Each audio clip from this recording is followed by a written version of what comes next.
What's going on, everybody? Welcome back to the channel. If it is the first time you're touching down in this channel, welcome to Small Feet, Big Heat. We talk sneakers, we talk streetwear, and everything in between. As y'all can already see, I am back with a sneaker review, but not just for any old sneaker. I actually hit on a raffle at Kith for the Air Jordan 5 Tokyo.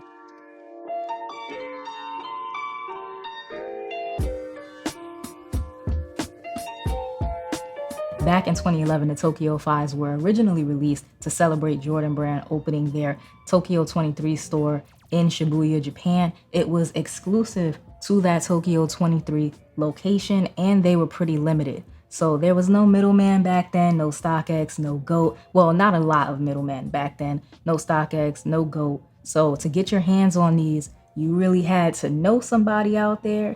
You were catching a flight, or maybe you got lucky and you knew someone in a sneaker forum who could help you secure a pair. Completely different experience than me being able to enter a raffle online from the comfort of my home, from my cell phone, enter that raffle, wake up, go to the Kith location that I selected that's closest to me, go in the store, barely a line, very calm, there was barely anybody in there, walk straight up to the register, have them scan my phone, and I check out with my pair. Easy, no hassle, no flights. There are, of course, a lot of things that, can be improved with the sneaker landscape of today. But I think one thing that kind of does get taken advantage of is the conveniences that we have now.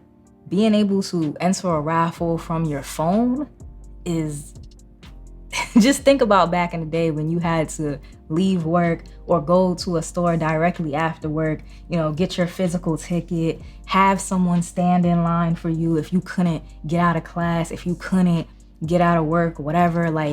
Just think about it. Just think about it. There's a lot of issues, of course, things that can be improved, backdoor problems, whatever the case may be, but just think about all the conveniences that we have now. And I feel like that puts certain things in perspective. Now, of course, scarcity has always been a driving factor in how popular or how sought after a shoe becomes down the line. That's just how it works, whether we like it or not. Scarcity has always been a key indicator of that. But I saw way more W's than I saw losses, and that's always nice, seeing people who are actually gonna wear their pairs, who really wanted a pair, actually be able to grab them without jumping through any hoops. I'm staring at them right now because honestly, I've had them all weekend and it still feels surreal. Like, we are living in an age where you can get Tokyo 5s for retail, undefeated 4s for retail. It's a wild time, but I love it. I love it. This is how it should be, in my opinion. An all over bright yellow shoe definitely isn't for everyone, but I've always liked the loud, eye-catching stuff, and this is that. The color on the upper is really consistent. It's not patchy. It's not dull in certain spots. It's the same vibrant yellow through and through. The quality control on this pair really impressed me. I think there's two maybe mistakes, if you want to call them that. There's a little bit of paint on the webbing right over here on this side. And this one, is it this one or this one? This pair has a little bit more glue around the heel than this one does. This one is like super clean, and this one has a little bit excess glue. But outside of, that little speck of paint and the little bit of excess glue, super clean pair, very nice. Love to see it. Love to see it when Jordan Brand gets it right. As far as the details, the biggest one, of course, is the 23 near the back heel. The 23 is inside the negative space of the embroidery, but also when you look into how 23 is written in Japanese, it's clear that the embroidery itself does take some kind of inspiration from that also. So that's pretty cool because it's a 23 in both languages using one embroidered design. That is like superior design work right there. I love that. The yellow on the toe here is one of the ways that this 2025 retro does differ from the 2011 pair. On the 2011 pair, this piece right here is black, and on this pair, it is yellow. That is actually a detail from a sample of the Tokyo 5s. So it's not a detail that they just pulled out of thin air. They didn't just randomly make that change. It's a detail that comes from one of the samples of the Tokyo 5s. It does differentiate, of course, the retail 2025 pairs from the retail 2011 pairs, and that's perfectly fine with me. I don't need this to be a one-to-one remake of that 2011 pair. There's the usual Jordan branding on the back of the tongue, on the lace locks, back heels, and the outsoles. There's also some 3M accents. You know, I love 3M hits. The insoles were a surprise, but they're nice. More Jordan branding, a big 23, and the text on the left insole says Tokyo Special District. As far as sizing, I picked these up in a size 6, so I went true to size, and that is exactly what I would recommend that you do. They fit perfectly. They're not overly snug. They're not too narrow or too wide.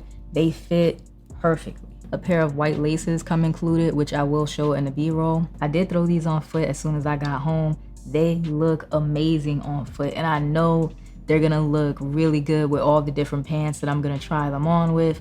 I can't wait to throw these on with some nice fall fits. This is it's a head turner, you know. That all over yellow, like I said, not gonna be for everybody, but it's definitely for me. I think this is a beautiful, beautiful shoe. And you know, scarcity aside, because obviously the scarcity this time around is, I think it's still a factor. I don't think this is a widely available shoe. They didn't make, you know, 1 million, 2 million pairs, but it was, again, easy to get them. So maybe that means some people don't like them as much anymore, but that's not the case for me. I have a feeling that if you follow me on Instagram, you're gonna be seeing these a lot. I also cannot wait to see how they age. I've seen pictures of 2011 pairs that have been worn, you know, regularly or semi-regularly. And you know, the yellow is faded, but I really like that look. It almost has a, I don't want to say vintage because it's crazy that like 2011 is vintage, but washed, I'll say that. The 2011 pairs that I have seen that have been worn, they have like a kind of washed, you know, sun faded kind of looks to them, and I like that. So I guess we'll see what these look like in 5 years. It's the little things too that are really jumping out at me, like the yellow air unit, the black speckling on the yellow shark tooth design, even the icy blue soles. Like, do y'all remember when Jordan Brand first started doing this and people hated it? I mean, hated it. But now it's completely different. People like it. So yeah, I think it looks good. It's a really good looking shoe. The quality of the suede on the upper is really nice. It has that, you know, swiping action that people really like to see when it comes to the suede on their sneakers. It's been a conversation lately about whether or not bringing pairs back like this, Tokyo 5s, Undefeated 4s, does it ruin the culture, ruin the story? And for me personally, I think that that is sneaker propaganda that I am simply not falling for. I don't believe that. And maybe I'll do a more fleshed out video about it in the future. But for now, I will say this. The only thing that retroing these shoes does and making them more accessible when they come back, it just means that more people can have them.